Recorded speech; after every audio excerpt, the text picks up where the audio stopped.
അവളെ ആദ്യം കണ്ടപ്പോൾ താൻ ഒരു പുഞ്ചിരി നൽകി.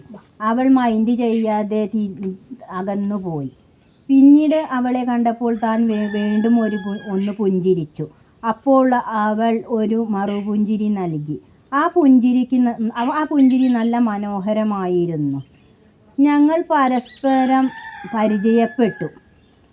പിന്നീട് പരസ്പരം സ്നേഹം പങ്കുവച്ചു.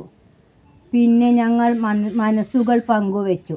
അവൾ എന്നെ സ്നേഹം കൊണ്ട് വീർപ്പ് മുട്ടിച്ചു. ഞാൻ അവളുടെ സ്നേഹത്തിൽ അലിഞ്ഞു ചേർന്നു. ഞങ്ങൾ പ്രണയത്തിൻ്റെ മായാലോകത്തേക്ക് പറന്നുയർന്നു. അവളുടെ സ്നേഹം എന്നിൽ ഒരു തരം ഭ്രാന്തായി മാറിയിരുന്നു. ദിനങ്ങൾ ഓരോന്നായി കൊഴിയുന്തോറും അവൾ ഓരോ കാര്യങ്ങൾ ആവശ്യപ്പെട്ടുകൊണ്ടിരുന്നു. ആവശ്യപ്പെടുന്നതെല്ലാം താൻ സാധിച്ചു കൊടുത്തുകൊണ്ടിരുന്നു. അവൾ ആവശ്യങ്ങൾ പിന്നെയും നിരത്തിക്കൊണ്ടേയിരുന്നു. ഞാൻ അതെല്ലാം നിറവേറ്റിക്കൊണ്ടേയിരുന്നു. അവളുടെ ആവശ്യങ്ങൾക്കായി ഒരുപാട് ലീവ് ഞാൻ ജോലിയിൽ നിന്നും എടുക്കേണ്ടി വന്നു. ജോലിക്കാര്യത്തിൽ ശ്രദ്ധിക്കാൻ പറ്റാതായി. ലീവിൻ്റെ ദൈർഘ്യം കൂടിയപ്പോൾ ശമ്പളത്തിൻ്റെ അളവ് കുറഞ്ഞു വന്നു.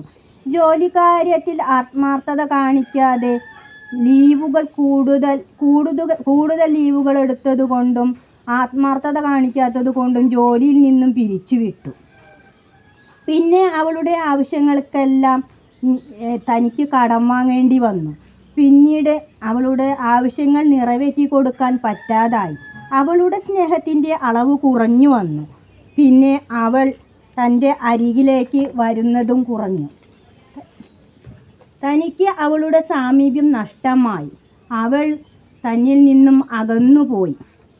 പിന്നീട് അറിയാൻ കഴിഞ്ഞു, അവൾ തന്നേക്കാൾ ഉയർന്ന ജോലിയും ശമ്പളവുമുള്ള ഒരാളുടെ പ്രണയിനിയായി കഴിഞ്ഞു എന്ന്.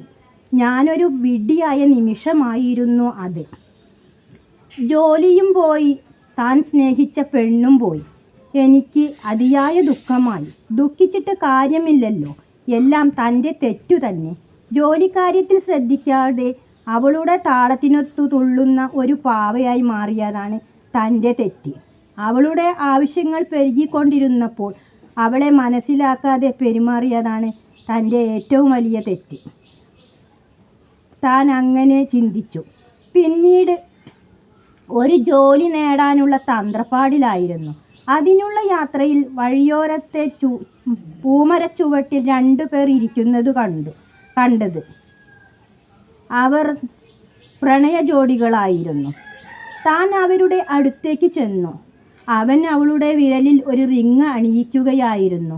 താൻ അവരോട് ചോദിച്ചു, പ്രണയ ജോഡികളാണല്ലേ? അവർ ഒരു പുഞ്ചിരിയിൽ മറുപടി ഒതുക്കി. അപ്പോൾ താൻ അവനോട് പറഞ്ഞു, ആയിക്കോട്ടെ, പ്രണയിച്ചോ മോനെ, നീ പ്രണയിച്ചോ. നിന്നെ ഊറ്റാവുന്നതിൻ്റെ പരമാവധി ഊറ്റിക്കഴിയുമ്പോൾ ചണ്ടിയാക്കി ഒരു കറിവേപ്പില പോലെ തള്ളിക്കളഞ്ഞ് മറ്റൊരു മരുപ്പച്ച തേടി പോകാതെ ശ്രദ്ധിച്ചോളണം കുട്ടാ. അപ്പോൾ അവൻ തന്നോട് ചോദിച്ചു, അതെന്താ ചേട്ടാ അങ്ങനെ പറഞ്ഞത്? അപ്പോൾ അനുഭവമാണ് ഗുരു. അനുഭവം തന്നെയാണ് ഗുരു. അനുഭവം തന്നെയാണ് ഗുരു.